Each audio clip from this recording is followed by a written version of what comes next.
Aikari a itũra rĩa Kona Baridi, Bahati, kaunti-inĩ ya Nakuru nĩo marakunyire maabitha a borithi ciĩgiĩ mũgũnda ũhandĩtwo bangi na kũmaiya maiyo ũkahandanĩrio na mbembe itaganĩte hamwe na marigũ. Mbũtũ ya maabitha a ũgitĩri ĩrahũra ngari cabi ĩmwe kwa ĩmwe nginyagia itũra-inĩ rĩrĩ, na ta ũrĩa marakunyĩirwo marakora mũgũnda ũrĩmĩtwo gĩthu kĩa tombo. On receiving the information, we rushed to the scene to confirm.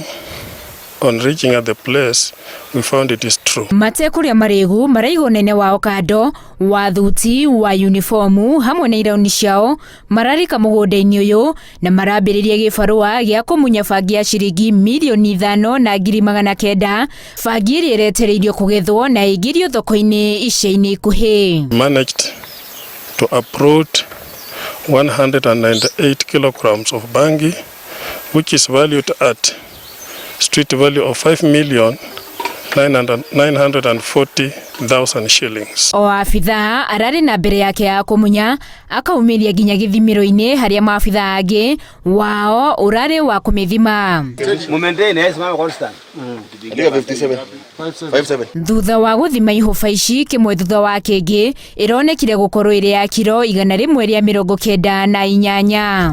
Akenya moritio maikarage mecemba na magakunyira borithi rĩrĩa maũndũ ta maya marahanĩka matũra-inĩ mao, kuona korwo nĩ ĩragethirwo na ĩingĩrio thoko-inĩ nĩ ũgwati mũnene kũrĩ o rĩrĩ gũkoretwo na kambĩini ya kũhukia ũhũthĩri wa ndawa cia kũrebia mĩena ĩtiganĩte ya bũrũri. Naomba ya kwamba the members of public wawe vigilant na washare information na sisi, kwa sababu tukiona bangi kama hii, kiwango kama hiyo ikiendelea kukuzwa katika ile yetu na kuuzwa, ni kwamba itaweza leta madhara kubwa sana kwa wananchi. Borithi maugĩte nĩ mambĩkĩte ũthuthuria wa gwethana na mũrĩmi wa bangi ĩno kuona ihinda-inĩ rĩrĩ arĩ rĩũrĩro.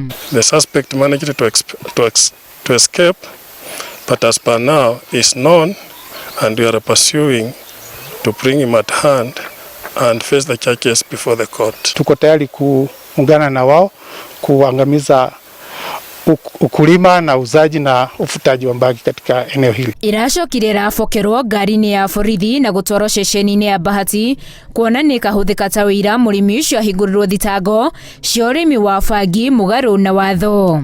Handũ-inĩ ha Inooro TV, njĩtagwo Winnie Kimani.